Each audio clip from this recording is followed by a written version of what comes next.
हेमंत अत्री जी, पहला ये है कि सरकार पहले ही दिन हाँफती हुई नजर आ रही है। आपने देखा होगा कि पहले नीट मामले पर झूठ बोला गया पेपर लीक को लेकर। उसके बाद सत्र शुरू होने से पहले प्रधानमंत्री ने जिस तरह की भाषा का इस्तेमाल किया कि आप एक तरफ कह रहे हैं कि नहीं आप सवाल उठाइए लेकिन नकारात्मक नहीं, यानी कि आप अपने अल्फाज जो हैं वो विपक्ष के नेताओं के मुंह में आप एक तरह से डालेंगे कि इस तरह से विरोध करिए, ऐसे विरोध मत करिए कि मुझे परेशानी होने लगे, ऐसे विरोध करिए कि मुझे परेशानी ना हो, मैं जो कहना चाहता हूँ वो आराम से कहता, चलो फिर शोर मचाते रहिए आप। दरअसल उनके कहने का मतलब ये था। लेकिन हर मामले पर आप ये देखिए कि सरकार पूरी तरीके से ना सिर्फ इंडिया गठबंधन बल्कि अपने जो घटक दल है उनसे घिरती हुई नजर आ रही है। और आज जो सुप्रीम कोर्ट ने अंतरिम रोक लगाई है वो साफ तौर पर ये बताता है कि एक तरफ लोकसभा के चुनाव में जनता ने ये बता दिया कि अब सांप्रदायिक कार्ड नहीं चलेगा, ये बताइए हमारी रोजी रोटी कहाँ है, कहाँ है रोजगार, इस पर बात करिए। और अब सुप्रीम कोर्ट ने भी इस पर अंतरिम रोक लगा दी है, यानी कि चारों तरफ से घिरती हुई सरकार नजर आ रही है। और वही जो मजबूर और जिस तरह की विनती कर रहे थे वो करते हुए नजर आ रहे थे प्रधानमंत्री, और अमित शाह पिछली बार संरक्षण मांग रहे थे, वो सब कुछ दिख रहा है। कैसे देख रहे हैं आप इसको? बुशरा जी, ये पोस्चरिंग के अलावा कुछ नहीं है। प्रधानमंत्री जी इस सब के माहिर हैं। उनके शब्द देखिए आप क्या है। संसद का नया सत्र शुरू हो रहा है, वो देश को शुभकामनाएं दे रहे हैं सावन के पहले सोमवार की और तमाम चीजें। और वो कह क्या रहे हैं? वो कह रहे हैं कि देश के प्रधानमंत्री का 2.5 घंटे तक गला घोटा गया। गला घोटना कितनी देर की प्रक्रिया होती है? क्यों घोटेगा कोई प्रक्रिया?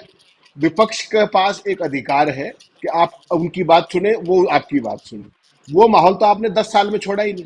आप तो किसी की सुनते ही नहीं। और जो पार्लियामेंट के बाहर जो वो आज कर रहे थे, वो एक तरीके का भाषण था। वो इस पूरे जो सेशन है उसका एक नैरेटिव सेट करने की कोशिश कर रहे थे।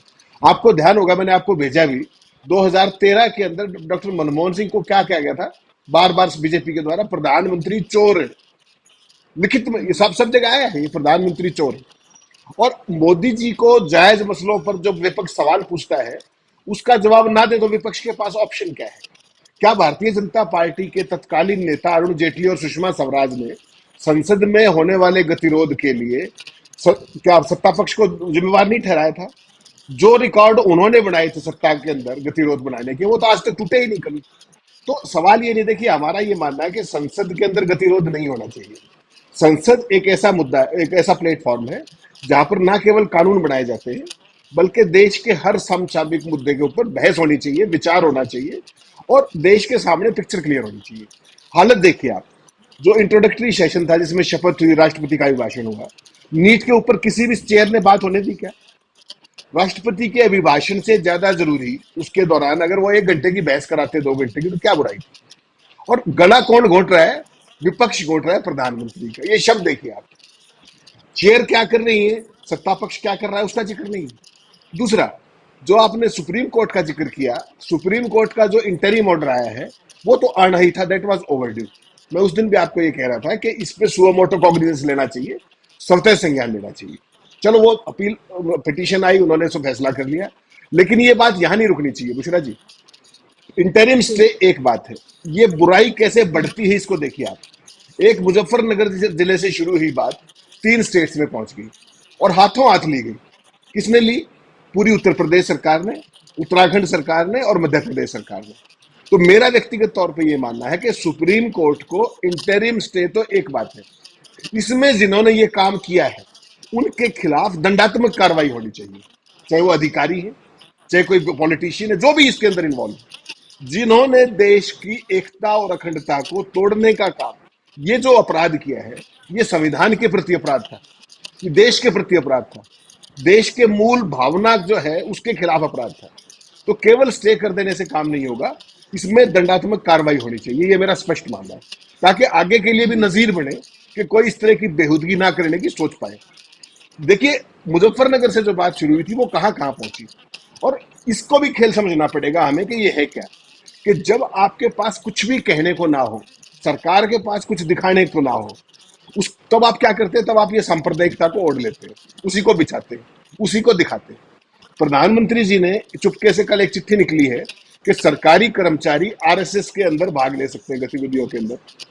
अगर ये इतना ही महान काम था तो अटल जी ने पहले क्यों नहीं कर दिया? पहले भी सरकार थी, 10 साल तक इनकी भी सरकार थी, पहले इन्हीं प्रधानमंत्री यशस्वी की, इन्होंने तब क्यों नहीं किया? बेसिकली क्या है कि मूल मुद्दे, जो कोर मुद्दे हैं देश के, उन पर बात मत होने दो। बाकी सब चीजों पर बात करो, सांप्रदायिकता की बात करो, पहचान की राजनीति की बात करो, मुद्दे की बात कभी मत होने दो। नीट पे बात मत होने दीजिए, मणिपुर पे बात मत होने दीजिए, महंगाई पे बात मत होने दीजिए। क्या कह रहे थे आज? आपने एचआरडी मिनिस्टर को सुना कि नीट का पेपर लीक नहीं हुआ? संसद के पटल पे कह रहे हैं। अगर नीट का पेपर लीक नहीं हुआ तो सुप्रीम कोर्ट में चौथे दिन क्यों बहस चल रही है उस पर आज लगातार? सीबीआई किस बात की जांच कर रही है? कोई पूछे इनसे? इन्होंने कोई संस्था छोड़ी क्या? सब कुछ नष्ट करके रख दिया है। नीट का एग्जाम कौन कराता है आपको पता है? NTA, national testing agency. It's a private body. देश का सबसे सम्मानित टेक्निकल एग्जाम, एमबीबीएस जिसमें दाखिला होता है, जिस देश की पूरे स्वास्थ्य का जिनके ऊपर जिम्मा है, डॉक्टरों के ऊपर, उनकी परीक्षा एक प्राइवेट रजिस्टर्ड संस्था करवा रही है। आप सोच सकते हैं ये? और इन्होंने ये नहीं किया है। आप देखिए यूपीएससी का क्या हाल कर दिया है। पूरे देश के सामने चीजें आई और भी आएंगी अभी। यूपीएससी के चेयरमैन कौन बन रहे हैं? आज एनटीए का चेयरमैन कौन है? एक डीजी को हटा के आपने चलता कर दिया। एनटीए चेयरमैन जोशी का क्या किया भाई? ऐसी क्या उनके अंदर है कि वही तो मध्य प्रदेश के चेयरमैन रहेंगे पब्लिक सर्विस कमीशन के, वही छत्तीसगढ़ के रहेंगे, वही दिल्ली में यूपीएससी के मेंबर रहेंगे, फिर चेयरमैन रहेंगे। और अब ये श्रीमान जी जिन्होंने कल इस्तीफा दिया, तो ये देखना पड़ेगा। फिर आपने देखा होगा लेटरल एंट्री, आईएएस के जो तमाम वो थी पद, उसमें बोला एक्सपीरियंस को लेके आएंगे, टेक्निकल उनको लेके आएंगे। कौन लोग हैं वो? सबको पता है कौन लोग हैं। सारे के सारे या तो कॉर्पोरेट के लोग हैं या आरएसएस स्पॉन्सर्ड लोग हैं। पूरे एजुकेशन सिस्टम को देख लीजिए, हर जगह जुडिशरी को देख लीजिए जो ये कर रहे हैं। तो ये जो देश का पूरा सिस्टम है उसको हाईजैक करने की एक कोशिश है, और इसीलिए ये मुद्दों पर बात कभी नहीं आने देते। सदन के पटल पर झूठ बोलना, आपको पता है, कंटेम्पचुअस होता है, सदन की अवमानना होती है, और उसके खिलाफ, आपके खिलाफ विशेषाधिकार प्रस्ताव आ सकता है, कार्रवाई हो सकती है। और कितनी झूठ गिनवाऊं मैं आपको? इस सरकार ने रोज झूठ बोलती है सदन के पटल पर। आपको फारूक अब्दुल्ला का याद होगा, जब जम्मू में 370 हटाया जम्मू कश्मीर में, गृह मंत्री ने क्या कहा कि उनको कोई नजरबंद नहीं किया गया है।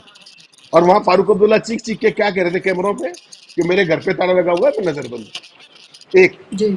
आज जो एचआरडी मिनिस्टर क्या कह रहे थे कि नीट का पेपर ही लीक नहीं हुआ।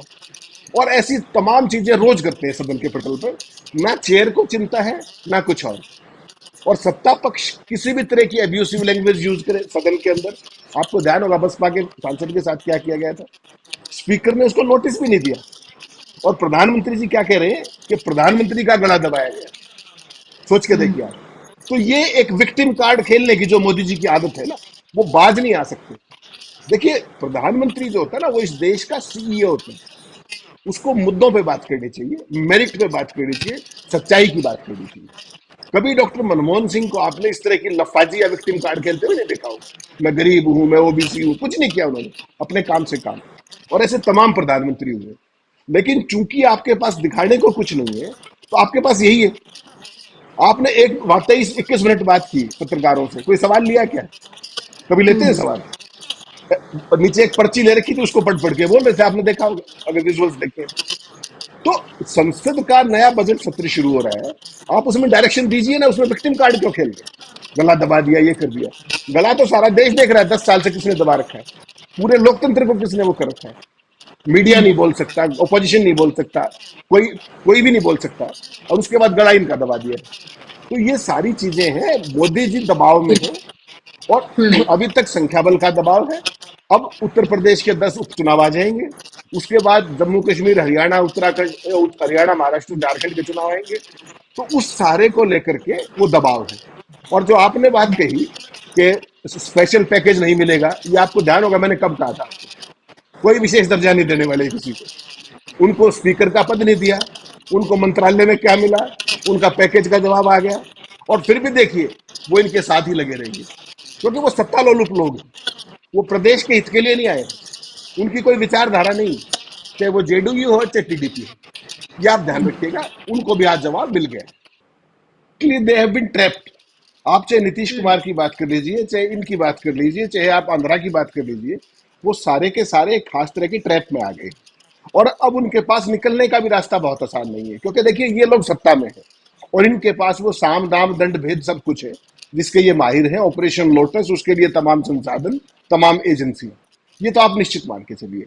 आपने कहा बजट सेशन का outcome. Budget session Modi ji की सरकार का ये 11वां बजट होगा अगर आप ध्यान करें तो। उनके एक ये जो 82 करोड़ लोगों को मुफ्त अनाज देने के अलावा मिडिल क्लास के लिए उन्होंने कोई एक फैसला कर दिया हो आज तक, एक कोई राहत दी हो, मुझे वो बता दीजिए आप। एक भी। कॉर्पोरेट के लिए क्या क्या किया है वो मैं आपको गिनवा सकता हूँ। और देश में ये केवल दूसरी बार हुआ है कि जो मेरा और आपका कॉमन मैन का जो इनकम टैक्स है वो 3,65,000 करोड़ रुपया पहुंच गया, और कॉर्पोरेट टैक्स जो है वो केवल 2,35,000 करोड़ है। नहीं तो हमेशा corporate tax personal income tax से ऊपर होता था। उसका कारण क्या है? मोदी सरकार ने आज तक, जब से सत्ता में आई है 14 से लेकर आज तक, मिडिल क्लास और जो भी ऐसे सैलरी अर्निंग के जो भी लोग हैं, किसी को 1 रुपए का राहत नहीं दिया आयकर के अंदर। और 32% कॉर्पोरेट टैक्स होता था, उसको घटाकर कर दिया 22%। और वो कहते क्या है कि मैं गरीबों के साथ हूं, मैं खुद गरीब हूं, मजदूरों के साथ हूं, फलां के साथ हूं। इस देश के अंदर आपने पेट्रोल डीजल के भाव देखे, कोई राहत मिली हो? चुनाव भी लड़ गए, उसके बावजूद भी कोई राहत नहीं हुई। आज आपने देखा होगा उसमें क्या कहा कि जो गैस का सिलेंडर के दाम बढ़ाए घटाए गए हैं, उसके कारण मुद्रास्फीति पे बड़ा असर हुआ, पॉजिटिव असर हुआ। तो गैस के दाम बढ़ाए किसने थे? मुद्रास्फीति होने किसने दी थी? कोई सवाल पूछेगा इनसे? पूछेगा तो कोई जवाब नहीं देंगे। उसके बाद या तो चेयर रोक देगी या सत्ता पक्ष उनको डिस्टर्ब कर देगा। ब्रॉडली एक चीज समझनी पड़ेगी। और एक चीज जो आज मैंने कई जगह देखा, वो बैकडोर से उन्हीं कृषि कानूनों को भी वापस लाने की कोई कंटेम्पलेट ये लोग कर रहे हैं। 50,000 करोड़ रुपए की प्रोग्रेसिव उसके नाम पर, एग्रीकल्चर के नाम पर वो खेल भी करने की ये लोग कोशिश करेंगे, डिस्पाइट बीइंग इन माइनॉरिटी, क्योंकि इनके ऊपर कॉर्पोरेट्स का दबाव है। कॉर्पोरेट्स ने बहुत हैवी फंडिंग की है इनकी। तो ये दिखाना चाहते हैं कि हम आम आदमी के साथ हैं। आम आदमी से इनका वास्ता नहीं है, ये है कॉर्पोरेट के साथ। कॉर्पोरेट प्रायोजित व्यक्ति है, प्रायोजित सारा सिस्टम है इनका। और ये इकोसिस्टम कभी भी गरीब की बात नहीं कर सकता, केवल भाषणबाजी होगी, लफाजी होगी। इस बजट में भी आप देख लीजिएगा, जो ये इस देश में मुफ्त अनाज कौन मांग रहा था? आप उनको प्रोडक्टिव काम दीजिए ना। जो जो लोएस्ट ऑफ लोएस्ट है उनको आप दीजिए। उसके अलावा तो देश काम मांग रहा है। यहां तो देश में हरामखोरी की प्रवृत्ति है ही नहीं। कौन बना रहा है ये सब? मनरेगा का आपने बजट घटा दिया, जबकि सबसे जो पाथ ब्रेकिंग योजना थी वो ये थी, इंफ्रास्ट्रक्चर डेवलप हो रहा था, सारी चीजें हो रही थी। तो इनका जो इकोसिस्टम है उसमें केवल और केवल लफाजी के अलावा, और चूंकि समझ नहीं है किसी भी बात की। एक डॉक्टर मनमोहन सिंह जैसे लोग थे, जिनको बराक ओबामा जैसे लोग भी बिठा करके मंदी से निकलने के रास्ते पूछते थे, ग्लोबल इकोनॉमी की बात करते थे, ग्लोबल वार्मिंग की बात करते थे, उसके लिए क्या क्या चीजें होनी चाहिए। हमारे वाले का तो डंका ही बज रहा है लगातार पूरी दुनिया में। किस बात का डंका है वो उनको भी नहीं पता। मीडिया में डंका बज रहा है और उनके चमचों में डंका बज रहा है। अभी रशिया गए थे, वहां की अंदर की कोई बात निकल करके आई क्या आपके सामने? केवल डंका बज रहा है। वहां पे पुतिन ने अपने घर पे बुलाए। ये कभी आपने रिपोर्टिंग देखी थी क्या? मोदी जी के 10 साल के दौरान जो मिनिस्टर ऑफ एक्सटर्नल अफेयर्स की जो रिपोर्टिंग, हम भी गए हैं बार, बहुत बार, जो ये रिपोर्टिंग तो कभी देखी ही नहीं कि किसी एक मसले पे, कोई एजेंडे पे कहां पर क्या है, कोई बात नहीं होती। केवल वहां पर प्रधानमंत्री एक इंडियन से मिलेंगे, वहां पर लफाजी करेंगे।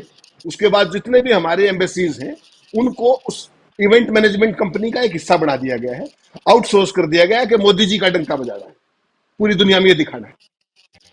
किसी भी देश में नहीं होती। लेकिन मोदी जी ने जो इकोसिस्टम डेवलप किया है, यहां पर भी, बाहर भी, और पूरी एम्बेसी इसी काम के ऊपर लगा रखी है।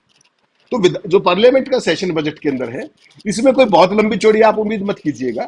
जो कुछ भी है, सामने बोलेंगे कुछ और करेंगे उससे ठीक उल्टा। ये आपको इस बजट में भी दिखाई देगा।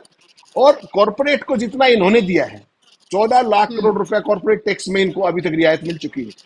कितना राइट ऑफ किया है वो 18 लाख के ऊपर के आसपास है, और उसके बावजूद कोई पूछने वाला नहीं है। किसी गरीब किसान के 100 रुपए माफ किए क्या आज तक? और उसके बावजूद भी धर्म के नाम पर जो ये खेल करके आते हैं, इस बार भी सिंगल लार्जेस्ट पार्टी बन के आए हैं। तो देश अब समझने लगा है, क्योंकि विपक्ष की आवाज अब बुलंद हो रही है। जिस तरीके से आज अखिलेश यादव बोल रहे थे, एक्सपोज कर रहे थे इनको, राहुल गांधी बोल रहे थे। मेरा ये मानना है कि विपक्ष को थोड़ा सा और समझदारी के साथ, फैक्ट्स और डेटा के साथ इनको घेरना चाहिए, फ्लोर ऑफ द हाउस के ऊपर, पर्सनल टारगेटिंग की बजाय लार्जर व्यू के ऊपर, लार्जर मुद्दों के ऊपर। क्योंकि ये कुतर्क के माहिर हैं, तर्क इनकी समझ में नहीं आता। तो इनको तर्कों के साथ, कि जब ये आए थे बेरोजगारी की दर क्या थी, महंगाई की दर क्या थी, ये सारी चीजें थी, इनके ऊपर देश पिछड़ रहा है, फॉरेन इन्वेस्टमेंट कितनी थी, क्या कह रहे हैं एफडीआई इतनी आ गई इतनी आ गई। बताइए डेटा क्या है? कोई डेटा तो अपडेट नहीं करते। जो एक डेटा हर महीने बड़े चौड़े होकर 1 तारीख को जारी करते थे जीएसटी का, इतना कलेक्शन हो गया, वो किसी समझदार आदमी ने बता दिया कि वो भी गरीबों से आ रहा है सारा, उनको लूट रहे हैं वहां। तो और तो कुछ किया नहीं, वो जीएसटी तो ठीक किया नहीं रेट्स, वो जीएसटी का डेटा देना बंद कर दिया। तो इनको तो छुपाने की आदत है, कोई भी मुद्दे पे बात नहीं कर सकते, ये नेगेटिव इनके पास कोई होता नहीं है। तो क्या है कि अर्थ का अनर्थ कर दो, तर्क का कुतर्क कर दो, और फिर ऊंची आवाज में लफाजी करो। विपक्ष बोले तो उनका गला दबा दो, और मीडिया के सामने कहो कि प्रधानमंत्री का 2.5 घंटे गला दबा दिया। ये जो नैरेटिव है, ये मोदी जी को अब तक काम दे रहा था। इस बार से लेकर के जब ये नए जो नंबर्स आए हैं, उसमें इनकी मदद नहीं होगी, इससे ये और ज्यादा गिरते नजर आएंगे, चाहे वो विपक्ष हो चाहे इनके भी सहयोगी हो, क्योंकि उनको भी जनता को मुंह दिखाना है, अपनी जनता को। वो भी बाबा नहीं, वो राजनीति करते हैं, उनको भी तो जाके अकाउंटेबिलिटी दिखानी है ना, आगे वोट चाहिए उनको भी। नीतीश कुमार क्या कहेंगे जाके कि मुझे सत्ता में क्या मिला, मुझे राज्य को विशेष दर्जा मिला कि नहीं मिला। मोदी जी तो चीख चीख के कह के आए थे 1 लाख करोड़ दो, 1.25 लाख करोड़ दो, क्या हुआ उसका? वो कहाँ गए पैसे? आ गए क्या? वो उनमें से कितना लग गया? तो ये सारी चीजें हैं जिनको इस सेशन के अंदर भी, हाउस के अंदर भी और बाहर भी, विपक्ष को एक कॉमन स्ट्रेटेजी के साथ फोकस्ड एजेंडा रखना पड़ेगा, कंप्लीट मेरिट्स पे और फैक्ट्स के साथ, डेटा के साथ। तब इनकी जो गिग्गी बंधेगी कि तुम खड़े कहां पर हो। इनकी जितने भी फ्लैगशिप योजना है, क्योंकि बजट सेशन है, हर एक फ्लैगशिप जी। योजना की खालू दे दी जानी चाहिए कि कितने स्मार्ट सिटी बना दिया आपने। बताइए, मुद्दों पर घेरिए इनको, स्पेसिफिक मुद्दों पर, और आपको दिखेगा ये भागते नजर आएंगे वापस, क्योंकि दिखाने के लिए जी। कुछ है नहीं। नहीं, इसमें तो बुशरा जी, मैं आपको पहले भी कह रहा था कि जो जो भी चीजें ये हुई हैं, कुछ भी अप्रत्याशित नहीं हुआ इसमें से। इन सारी चीजों का हमें पहले से अंदाजा था। आपको ध्यान होगा जब ये टीडीपी और जेडीयू उनके साथ आए थे, आपने तब भी स्पेसिफिकली सवाल पूछा था। कैबिनेट जब बन रही थी तब भी आपने सवाल पूछा था। स्पीकर का चुनाव हो रहा था, आपने तब भी सवाल पूछा था। और मैंने हर बार आपको ये कहा कि इनको कुछ नहीं मिलने वाला है। उसका सिंपल कारण क्या है कि मोदी भी इनकी मजबूरी समझते हैं। मोदी भी को भी इनका ये पता है कि ये they are rank opportunist people, चाहे वो नीतीश कुमार हो चाहे वो चंद्रबाबू नायडू हो। उनको सत्ता का आनंद चाहिए और वो व्यक्तिगत तौर पे चाहिए। आप देखिए जो केंद्र में कैबिनेट बनी, दोनों पार्टियों को क्या इससे आया, वो क्यों नहीं आया? मैं फिर at the cost of repetition आपके दर्शकों के लिए बता दूं, वो इसलिए नहीं आया क्योंकि वो तो मुख्यमंत्री बन गए दोनों, चाहे वो नीतीश हो चाहे चंद्रबाबू नायडू। तो उनकी पार्टी में अगर कोई बड़े मंत्रालय किसी को दिया जाए तो वो एक अल्टरनेटिव पावर का सेंटर बन जाता है। और कोई भी जो व्यक्तिवादी पार्टी है, जो इंडिविजुअल पार्टी, रीजनल पार्टी है, वो उसमें सत्ता के दो स्तंभ नहीं देखना चाहती। तो इसलिए उन्होंने पहले वो कॉम्प्रोमाइज वहां किया। नहीं तो याद होगा नीतीश कुमार खुद अटल जी के टाइम में रेल मंत्री होते थे, कितना बड़ा मंत्रालय था, बिहार के लिए तमाम चीजें वो हुई। उससे पहले लालू यादव मंत्री होते थे मनमोहन सिंह के टाइम में। तो वो सारी चीजें चूक, अब इन्होंने क्या है, इन्होंने एक तरीके से, चाहे वो नीतीश हो चाहे वो चंद्रबाबू नायडू हो, उन्होंने एक तरीके से सरेंडर किया है कि साहब हम आपके साथ हैं, आपको जो करना है वो कीजिए। और वो आपने स्पीकर के चुनाव में भी देखा। और हालत ये है कि अब डिप्टी स्पीकर का भी पद मिलने के लाले पड़े हुए, स्पीकर तो छोड़ ही दीजिए आप। और अब जो जिस बात की एकमात्र गुंजाइश बची थी वो ये थी कि शायद इनको कोई पैकेज मिल जाएगा, विशेष राज्य का दर्जा। मैंने उस दिन भी आपको कहा था कि वो सारे प्रोविजंस अगर एक बार किसी को लाभ दिया तो it will be A Pandora's box. आप किस किस को दोगे फिर? सहयोगी तो दो तो इनके सारे टिके हुए, लेकिन सहयोगी तो और भी बहुत सारे हैं ना। और it will be a bad president. Physical prudence के हिसाब से भी वो एक ठीक चीज नहीं होगी। बेसिकली बिहार को क्या है कि बिहार को पैकेज से ज्यादा गवर्नेंस की जरूरत है और फाइनेंशियल मैनेजमेंट की जरूरत है, इफेक्टिव गवर्नेंस की जरूरत है। वो तो वो कर नहीं रहे। जो जितने भी ये पुल बने, जो गिरे, इसकी जवाबदेही कौन देगा बुशरा जी? क्या पैसे की कमी थी क्या, या क्वालिटी की कमी थी, या सुपरविजन की कमी थी? तो बेसिकली जब आप कोई भी काम करते हैं तो इफेक्टिव इंप्लीमेंटेशन तो करना ही होगा ना। फिजिकल प्रूडेंस के साथ करना होगा, ईमानदारी के साथ करना होगा, सिस्टम को अकाउंटेबल बनाना होगा, आपको वित्तीय अनुशासन में रहना पड़ेगा। अब जो फ्रीबी की पॉलिटिक्स है उसमें आप किसी भी प्रदेश का आप बजट उठा के देख लीजिए, सबका हालत बेड़ा गर्क की है। क्यों? हर एक स्टेट कर्जे में डूबा हुआ है। और जब से ये जीएसटी की व्यवस्था लागू हुई है उसके बाद राज्यों के पास अपने जो सीमित संसाधन वो वैसे ही बहुत सीमित हो गए। तो कुल मिलाकर के ये सारी स्थितियां जो हैं ये आने वाले टाइम में और कॉम्प्लिकेट होंगी। लेकिन चाहे वो नीतीश की बात करें आप, चाहे चंद्रबाबू नायडू की बात करें, they are going to stay here for a while. मैं आपको बार बार फिर कह रहा हूं, अक्टूबर के जी। चुनाव परिणाम आने तक ये उस मौसम हम्म। को देखेंगे कि मौसम किस तरफ जाएगा। अगर बीजेपी हम्म। वहां हारती है और बुरे तरीके से हारती है, तब कुछ बदलाव की संभावना है। और वही मोदी और शाह के चेहरे पे लगातार दिख भी रहा है आपको। वो तनाव आज का नहीं है, आज तो वो सत्ता में है। वो सत्ता में बने रहेंगे या नहीं, इस बात का फैसला उन राज्यों के चुनाव परिणामों से होगा। ये उनके चेहरे पे असली तनाव का कारण है। और तभी ये नीतीश और चंद्रबाबू नायडू जैसे लोग अपना असली रंग दिखा सकते हैं, अगर इनको मौका मिला तो।